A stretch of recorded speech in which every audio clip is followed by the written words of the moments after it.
Kurang dari 1 bulan lagi, kita akan menentukan siapa presiden dan wakil presiden yang akan memimpin Indonesia hingga tahun 2029. Yang menjadi perbincangan adalah apakah Pilpres akan 1 putaran atau 2 putaran ya? Berdasarkan pasal 416 ayat 2 Undang-Undang Pemilu, artinya pemilu putaran kedua dilakukan jika tidak ada salah satu paslon yang berhasil memperoleh jumlah suara lebih dari 50% dari jumlah suara dalam Pilpres dengan sedikitnya 20% suara di setiap provinsi yang tersebar di lebih dari setengah jumlah provinsi di Indonesia. Nah, sekarang kita bedah nih. Apakah mungkin Pilpres bisa 1 putaran? Kalau misalnya kita lihat ya, beberapa hasil survei yang paling memungkinkan untuk menang 1 putaran adalah Prabowo Gibran. Survei indikator politik misalnya, menempatkan Prabowo Gibran dengan elektabilitas tertinggi yaitu 46,7%. Tapi, lagi-lagi, kalau misalnya kita merujuk pada Undang-Undang Pemilu, elektabilitas Prabowo Gibran sampai saat ini belum bisa mengantarkan mereka menuju istana. Dan jika kita lihat tren elektabilitas berdasarkan survei indikator politik, elektabilitas Prabowo Gibran memang mengalami peningkatan. Tapi, peningkatan itu nggak cukup signifikan dengan sisa waktu yang kurang dari 1 bulan menuju hari pemungutan suara. Jadi ya, kemungkinan terbesarnya Pilpres akan terselenggara 2 putaran.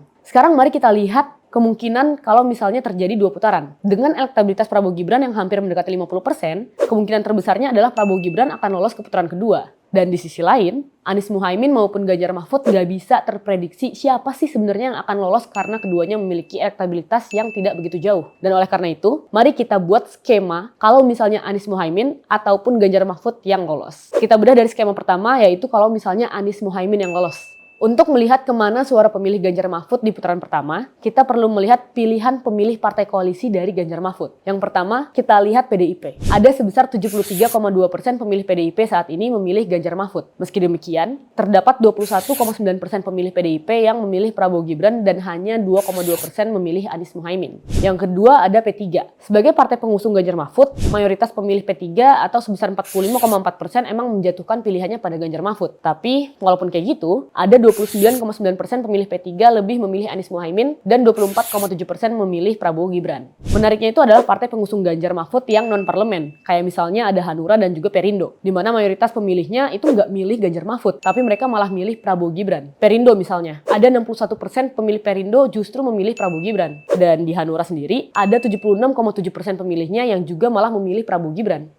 Ini menarik. Sekarang coba kita bahas di skema kedua. Kalau misalnya Ganjar Mahfud yang lolos ke putaran kedua, kira-kira pemilih Anies akan lari kemana ya? Coba kita lihat secara pilihan politik dari partai pengusung Anies Muhaimin, yaitu ada PKB, Nasdem, dan juga PKS. Yang pertama PKB, 44,3% pemilih PKB menjatuhkan pilihannya ke Anies Muhaimin. Menurut gue sih ini angka yang cukup kecil ya. Kalau misalnya kita ingat ketua umum mereka, Muhaimin Iskandar itu maju sebagai cawapres. Lalu sebesar 35,2% pemilih PKB memilih Prabowo Gibran dan 17,6% memilih Ganjar Mahfud. Yang kedua ada Nasdem. Data indikator politik menunjukkan bahwa walaupun Nasdem sebagai pengusung pertama Anies Baswedan sebagai capres, nampaknya ini nggak membuat pemilih Nasdem dengan mudah menjatuhkan pilihannya pada Anies Muhaimin. Walaupun kalau kita lihat, mayoritas pemilih Nasdem atau sebesar 46,5% emang memilih Anies Muhaimin. Tapi lagi-lagi, angka yang cukup kecil sebagai partai pertama yang mencalonkan Anies. Selanjutnya, sebanyak 28,6% pemilih Nasdem memilih Prabowo Gibran dan juga 22,1% yang memilih Ganjar Mahfud. Yang ketiga, kita bisa lihat PKS. Sebagai partai yang tidak ada kadernya yang maju sebagai kandidat capres-cawapres, PKS ini sebenarnya cukup solid mendukung Anies Muhaimin sebesar 65,2%. Selanjutnya ada 31,5% pemilih PKS itu lebih memilih Prabowo Gibran dan hanya 2,7% yang memilih Ganjar Mahfud.